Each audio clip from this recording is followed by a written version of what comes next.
ఒకప్పుడు పుట్టపర్తి అంటే విదేశీయులకు భూమిపై మనిషి రూపంలో ఉన్న దేవుడు కొలువైన ప్రాంతమని నమ్మేవారు. ఆ దేవుడే శ్రీ సత్యసాయి బాబా.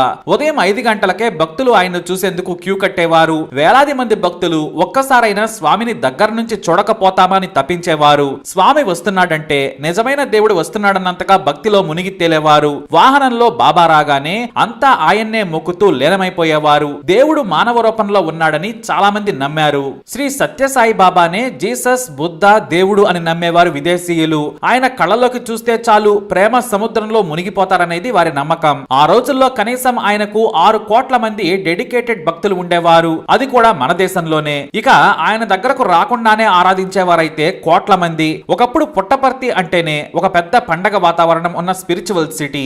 సాయిబాబా ఫాలోవర్స్ దాదాపుగా 165 దేశాల్లో ఉన్నారు. బీటిల్స్ స్టార్స్ నుంచి హాలీవుడ్ సెలబ్రిటీస్ వరకు అంతా పుట్టపర్తికి క్యూ కట్టేవారు. అంతా బాబా ఆశీస్సుల కోసం గంటల తరబడి ఎదురు చూసేవారు. కొంతమంది అయితే భూమి మీద ఉన్న స్వర్గానికి వచ్చామా, దేవుడున్న ప్రాంతానికి వచ్చి మనం పునీతులమయ్యామని సచిన్ టెండూల్కర్ నుంచి అబ్దుల్ కలాం వరకు చెప్పేవారు. బాలీవుడ్, హాలీవుడ్ మాత్రమే కాదు, అమెరికా, ఇంగ్లాండ్, యూరప్, ఆఫ్రికా ఖండం ఏదైనా సరే బాబాకు భక్తులు కోట్ల మంది.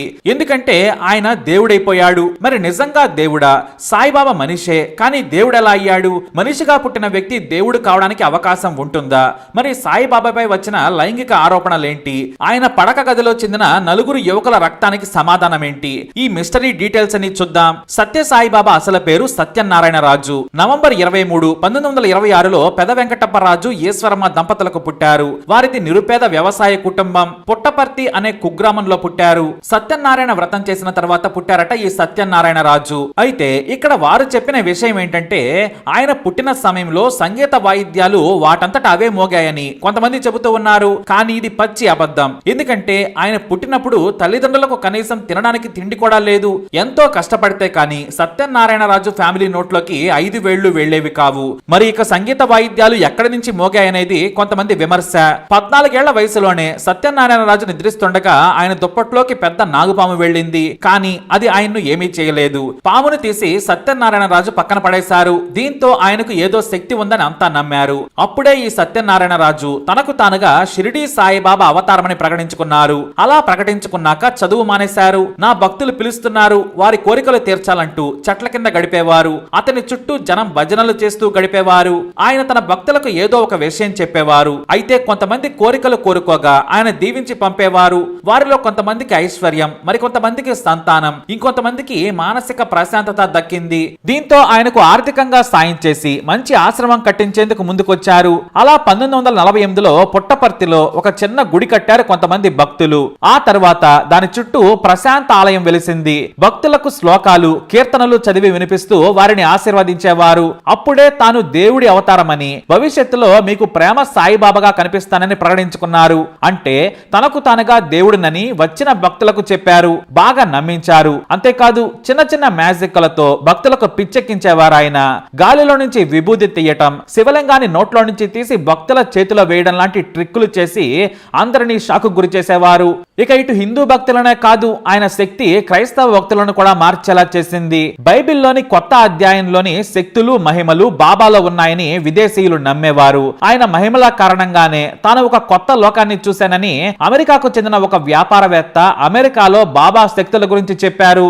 అలా సాయిబాబా శక్తి ఖండఖండాలకు పాకింది. పుట్టపర్తి కుగ్రామం నుంచి స్కూళ్లు, కాలేజీలు, వ్యాపార సంస్థలు, యూనివర్సిటీల నుంచి రైల్వే స్టేషన్, బస్ స్టేషన్, చివరకు ఎయిర్పోర్ట్ కూడా వెలిసింది. అదంతా కేవలం పుట్టపర్తి సాయిబాబా దేవుడని జనం నమ్మడం వల్ల. కోట్లాది రూపాయల విరాళాలు, లెక్కలకు లేనంత డబ్బు వచ్చి పడేది. దీంతో స్పిరిచువల్ సిటీ రూపురేఖలే మారిపోయాయి. సాయిబాబాను కలిసిన తర్వాతే తన కెరీర్ లో క్లిష్ట పరిస్థితి నుంచి బయటపడ్డానని సచిన్ టెండూల్కర్ చెప్పారు.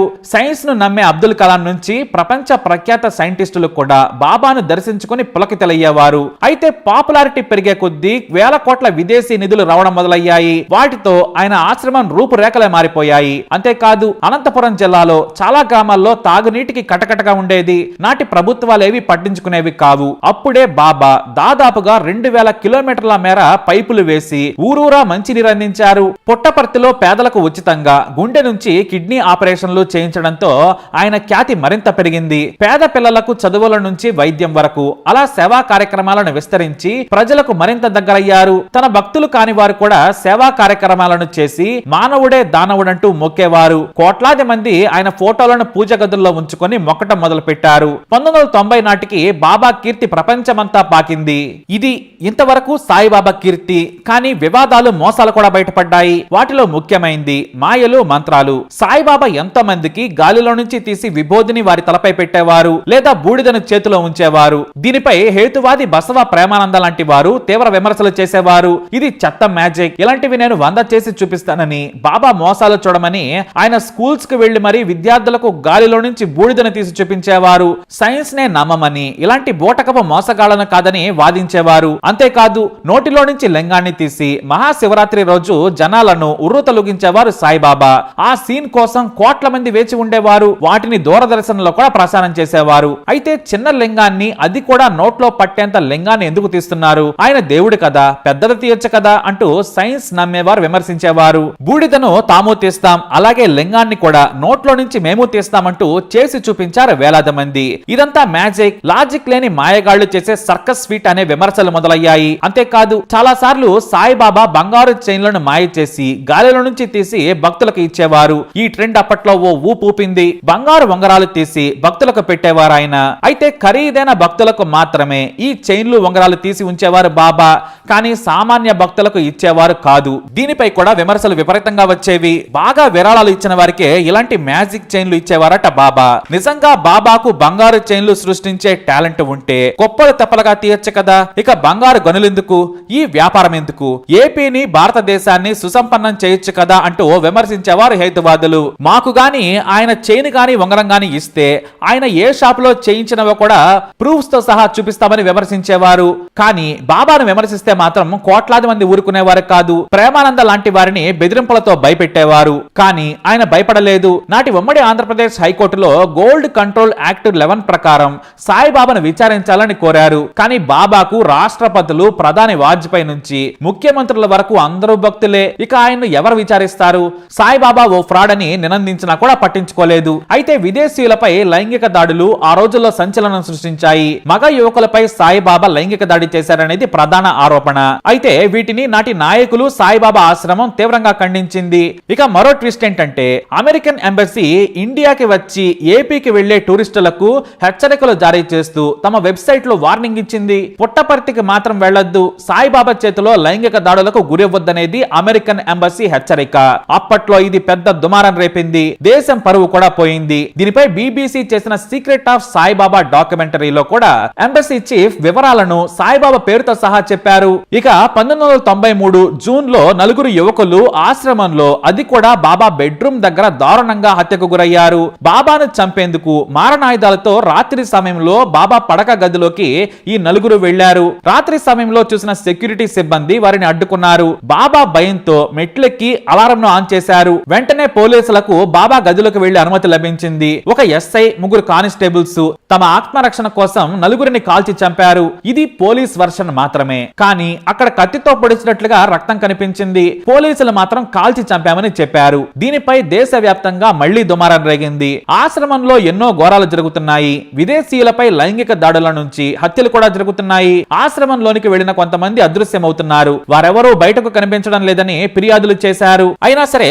కేంద్ర ప్రభుత్వం వాటిని ఆధారాలు లేనివిగా చెప్పింది. బాబాను తక్కువ చేయడానికి కొంతమంది చేస్తున్న కుట్ర అని కొట్టిపడేశారు. కానీ సిఐడి విచారణ చేసి ఇది హత్య అని తేల్చింది. అంతేకాదు 4 పోలీసులపై హత్య కేసులు నమోదు చేసి అరెస్టు కూడా చేసింది. కొన్నాళ్లకు బాబా తన పలుకుబడిని ఉపయోగించి ఆ ఛార్జిని కూడా వెనక్కి తీసుకునేలా చేశారు. బీబీసీ ఇంటర్వ్యూకి ఇచ్చిన నాటి డీజీపీ సంచలన విషయాలు చెప్పారు. మాకు తెలిసింది మాత్రం ఆ రోజు రాత్రి ఓ 4 పోలీసులను చూసి గదిలో దాక్కున్నారు. ఆ తర్వాత వారిని అదుపులోకి తీసుకునేందుకు ప్రయత్నించగా గజగజ వణుకుతూనే ఎస్ఐని, ఇతర పోలీసులను కత్తితో పొడిచారు. దీంతో ఆ 4 ఆత్మరక్షణ కోసం కాల్చి చంపారని పోలీసులు నివేదిక ఇచ్చారు. అయితే నాయర్ ఆ తర్వాత కేంద్ర హోం సెక్రటరీగా కూడా పనిచేశారు. ఈయన పోలీసుల వర్షను తప్పుపట్టారు. దారుణంగా దారుణంగా చంపి అబద్ధాలు చెప్పారని ఆరోపించారు. ఈ కేసును రీఓపెన్ చేయాలని నాయర్ కోర్టులో పిటిషన్ వేశారు. ఆ నలుగురు కుర్రాళ్లు బాబాను కలవడానికి వెళ్లారు. కొన్ని వారి దృష్టికి వచ్చిన విషయాలను బాబాకు చెప్పి మాట్లాడాలనుకున్నారు. దీంతో వారిని చంపి కథలు చెప్పుకొచ్చారు. వారిని నిజంగా అరెస్ట్ చేసి కోర్టులో ప్రవేశపెడితే బాబా బండారం బయటపడుతుంది. నిజాలు చెప్పేవారు అక్కడ పరిస్థితులను విచారించేవారు. అందుకే ఆ నిజాలు బయటకు రాకుండా చంపేశారని ఆరోపించారు ఆయన. ఇలాంటి వివాదాలు ఎన్నో వచ్చాయి. కానీ ప్రభుత్వాలు, పోలీసులు అంతా బాబాకు తలవంచాయి. కానీ బాబా చేస్తున్న సేవా కార్యక్రమాలు మాత్రం ఎన్నో ఉన్నాయి. పేదలకు చదువు నుంచి రోడ్డు, నీటి వసతి నుంచి వైద్యం, కాలేజీలు ఇలా ఎన్నో సేవలు చేశారు. కాకపోతే తాను ఎప్పుడు చనిపోతానో ముందే చెప్పిన బాబా అంతకంటే ముందే చనిపోయారు. నిజంగా దేవుడైతే బాబా తన వృద్ధాప్యాన్ని ఆపుకోలేకపోయారు ఎందుకు? అనారోగ్యం పాలయ్యారు ఎందుకు? తాను వృద్ధుడినైనా కూడా మరో రూపంలో మీ దగ్గరకు వస్తానని చెప్పారు. అంతేకాదు ఎక్కడ చనిపోయినా కూడా వేరే చోట అంటే తమిళనాడులో ఒక ఊళ్ళో జన్మిస్తానని చెప్పారు. ఇక ఆ ఊరి వాళ్ళైతే పుట్టిన ప్రతి బిడ్డకు సాయిబాబాని పెట్టుకుంటున్నారు. సరే, ఇంత దేవుడైనా కూడా డాక్టర్లే వెంటిలేటర్ పై ఉంచి బాబాను మరికొంతకాలం బ్రతికించేందుకు కష్టపడి ట్రీట్మెంట్ చేశారు. అయినా సరే నిజమైన దేవుడు ఆయన్ను తీసుకెళ్లిపోయారు. ఇలా వివాదాలతో పాటు పాపులారిటీతోనూ ఇప్పటికీ ఎంతో మందికి బాబా నిజమైన దేవుడయ్యాడు. ఆయన మొదలు పెట్టిన సేవా కార్యక్రమాలు ఇప్పటికీ కొనసాగుతున్నాయి. కానీ మనిషి ఎప్పటికీ దేవుడు కాలేడు. కేవలం మంచిగా ఎలాంటి వివాదాలు, కల్మషం లేకుండా సేవ చేస్తే దేవుడి రూపంలో మనిషి అవుతాడు. కానీ నకిలీ మ్యాజిక్లతో కాలేడనేది వాస్తవం. సైన్స్ అన్నిటికంటే గొప్పది. ఇవన్నీ తాత్కాలికమైన లాజిక్ లేని మ్యాజిక్లు అనడంలో ఎలాంటి సందేహం లేదు. అలా సాయిబాబా శకం ఏప్రిల్ 24, 2011 ముగిసింది. ఎంతో పండగలా ఉండే వాతావరణం సాయిబాబాతోనే కళతప్పిపోయింది. ఎన్ని విమర్శలు వచ్చినా కడు పేదరికంలో పుట్టిన సత్యనారాయణ తన తెలివితో ఏకంగా ప్రపంచమంతా తన కాళ్ల దగ్గర కూర్చునేలా చేసి దర్జాగా బ్రతికారు. ఇది సామాన్య విషయం మాత్రం కాదు. అయినా సరే మీరు మాత్రం చెప్పండి, మనుషులు దేవుళ్ళు అవుతారా? సాయిబాబా నిజంగా దేవుడా? దేవుడైతే వృద్ధాప్య సమస్యలతో ఎందుకు చనిపోయారు? మనిషి తయారు చేసిన మందులు ఎందుకు వేసుకున్నారు? అలాగే ఆయన చేస్తున్న సేవా కార్యక్రమాలను కూడా మనం గుర్తుంచుకోవాలి. మరి పుట్టపర్తి సత్య సాయిబాబాపై మీ అభిప్రాయాన్ని కమెంట్ ద్వారా తెలియజేయండి. ఇలాంటి ఇన్ఫర్మేషన్ కోసం వీడియోని లైక్ చేయండి, షేర్ చేయండి, మా ఛానల్ని సబ్స్క్రైబ్ చేసుకోండి.